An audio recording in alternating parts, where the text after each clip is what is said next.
ഒരു നിയോഗം പോലെയാണ് ബിനുവിനെ മൃതദേഹങ്ങൾ അവയുടെ യോഗാത്മകമായ അവയുടെ പരമശാന്തിയിലേക്ക് വശീകരിച്ചു കൊണ്ടുപോയത്. ഒരു നിദ്രാടകനെ പോലെയാണ് അയാൾക്ക് മുൻപ് ഇതേ ജോലി ചെയ്തുകൊണ്ടിരുന്ന ആശാന്മാരെന്ന പരമഗുരുക്കന്മാർക്കിടയിൽ എത്തിപ്പെട്ടത്.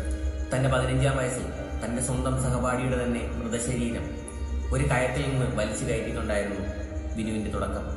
എന്നാൽ ഇന്ന് ഏകദേശം 1500ഓളം ജീർണിച്ചതോ അല്ലാത്തതോ ആയ അനാഥ മൃതദേഹങ്ങൾക്ക് അയാൾ രക്ഷകനായെത്തിയിരുന്നു. ആദ്യമൊക്കെ ആരും കാണാതെ ഒളിച്ചും പാത്തും തന്റെ ആശാന്മാരെ സഹായിച്ചുകൊണ്ട് തുടങ്ങിയ ബിനുവിന്റെ ഈ ശവമെടുക്കുക എന്ന തൊഴിൽ ബിനുവിന് കേവലം ഒരു തൊഴിൽ മാത്രമായിരുന്നില്ല, ഒരു ആത്മസംതൃപ്തി കൂടിയായിരുന്നു.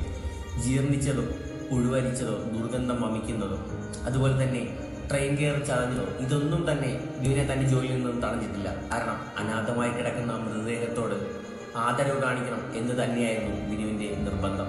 ഓരോ മൃതദേഹങ്ങൾ അയാൾ എടുക്കുമ്പോഴും ആ മൃതദേഹത്തെ തന്റെ മാറോട് ചേർത്ത് പിടിക്കുമായിരുന്നു. അതിൽ നിന്ന് ഒരു ദുർഗന്ധമോ ഒരു ജീർണതയോ ഒന്നും തന്നെ അയാളെ അതിൽ നിന്ന് പിന്തിരിപ്പിച്ചിരുന്നില്ല.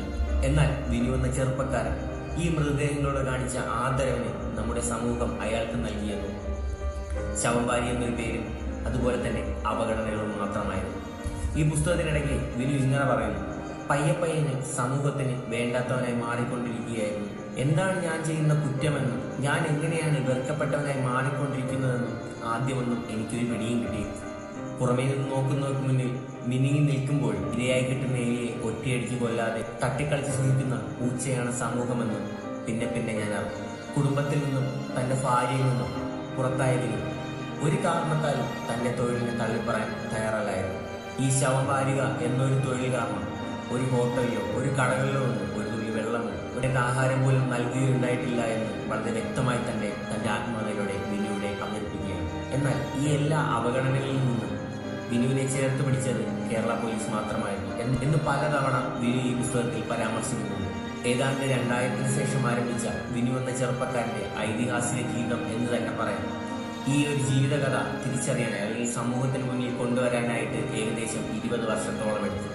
ഈ 2024 നിയാസ് കരീം എന്ന എഴുത്തുകാരന്റെ തൂലികയിലൂടെയാണ് ആരായിരുന്നു ബിനു എന്ന ചെറുപ്പക്കാരൻ എന്ന് സമൂഹത്തിന് മുന്നിൽ തുറന്നു കാട്ടിയത്. ബിനു എന്ന ചെറുപ്പക്കാരന്റെ ജീവിതത്തിൽ നടന്ന ഓരോ യാതനകളും ഓരോ തിക്ത അനുഭവങ്ങളും വളരെ വ്യക്തമായി തന്നെ നിയാസ് കരീം എന്ന എഴുത്തുകാരൻ മനോഹരമായി തന്നെ ഈ ഒരു പുസ്തകത്തിലൂടെ വിവരിച്ചിട്ടുണ്ട്. വളരെ ആത്മസമർപ്പണത്തോടെ തന്നെ ബിനുവിന്റെ ജീവിതം ഈ പുസ്തകത്തിൽ കുറിച്ചിട്ട നിയാസ് കരീം എന്ന എഴുത്തുകാരനെ എന്റെ ഹൃദയത്തിൽ നിന്ന് തന്നെ ഞാൻ നന്ദി അറിയിക്കുന്നു. ഏകദേശം 140ഓളം പേജുള്ള ഈ ഒരു പുസ്തകം അവസാനിക്കുമ്പോൾ ബിനുവിന്റെ ഒരു സ്വപ്നം കൂടി ഇവിടെ പറഞ്ഞു വെക്കുന്നുണ്ട്. ആ സ്വപ്നം എന്തെന്നാൽ സ്വന്തമായ ഒരു വീട് പോലും ഇല്ലാത്ത ബിനു അയാളുടെ ആഗ്രഹം പറയുന്നത് ഇങ്ങനെയാണ്: അയാൾക്ക് സ്വന്തമായ ഒരു ശ്മശാനം വേണം. ആ ശ്മശാനത്തിന്റെ അധികാരി ബിനു അല്ല, അതിന്റെ അധികാരി അതിൽ അധിവസിക്കുന്ന ശവങ്ങളാണ്. എന്നാൽ ബിനു എന്നത് ആ ശ്മശാനത്തിന്റെ വെറും ഒരു കാവൽക്കാരൻ. ഇതാണ് ബിനു എന്ന ചെറുപ്പക്കാരന്റെ ഏറ്റവും വലിയ സ്വപ്നമായി ഈ പുസ്തകത്തിൽ പറഞ്ഞ് അവസാനിപ്പിക്കുന്നത്.